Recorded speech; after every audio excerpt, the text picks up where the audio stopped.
गद्दारी और मक्कारी का मंजर सबने देखा है।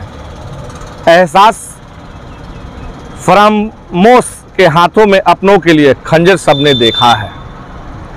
भले ही गद्दार चाचा के लिए अब इतना तमाशा है, लेकिन जलते चिराग के सामने इनके हिस्से में बस निराशा ही निराशा है।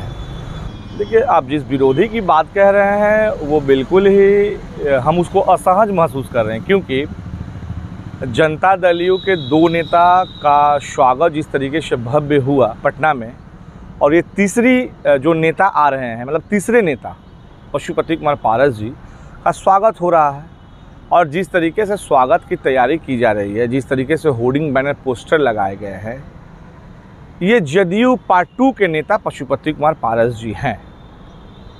क्योंकि इनके पहले दो जदयू के नेता आए हैं और तीसरे में ये आए हैं। चूँकि नीतीश कुमार की वजह से और नीतीश कुमार के द्वारा हमारी पार्टी को, हमारे परिवार को तोड़ने का कार्य किया गया, इसके पूरे खेल के रचयिता नीतीश कुमार जी हैं।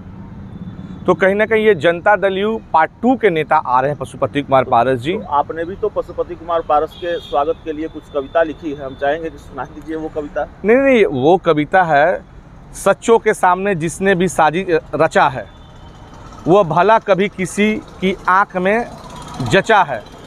गद्दारी और मक्कारी का मंजर सबने देखा है। एहसास फरामोश के हाथों में अपनों के लिए खंजर सबने देखा है। भले ही गद्दार चाचा के लिए अब इतना तमाशा है, लेकिन जलते चिराग के सामने इनके हिस्से में बस निराशा ही निराशा है। और अभिषेक जी, जिस तरीके से पशुपति कुमार पारस जी की लेकर के जो तैयारियां चल रही है, जो होर्डिंग बैनर पोस्टर लगाए हुए हैं, शायद आपको जानकारी है कि लोकसभा से सांसद हाजीपुर से हैं पशुपति कुमार पारस जी।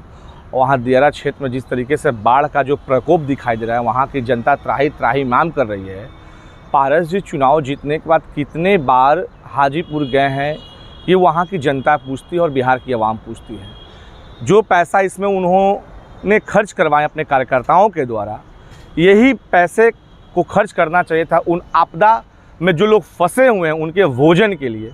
तो कहीं ना कहीं ये एक दिखावा है, और इसको कह सकते हैं कि नीतीश कुमार जी के जो नेता का स्वागत हुआ था, नीतीश कुमार जी के द्वारा अगर बाढ़ राहत कोष में, बाढ़ राहत प्रभावित जिलों में अगर अनाज की व्यवस्था कराई जाती, तो आज बिहार की जनता जो है त्राही माम नहीं करती।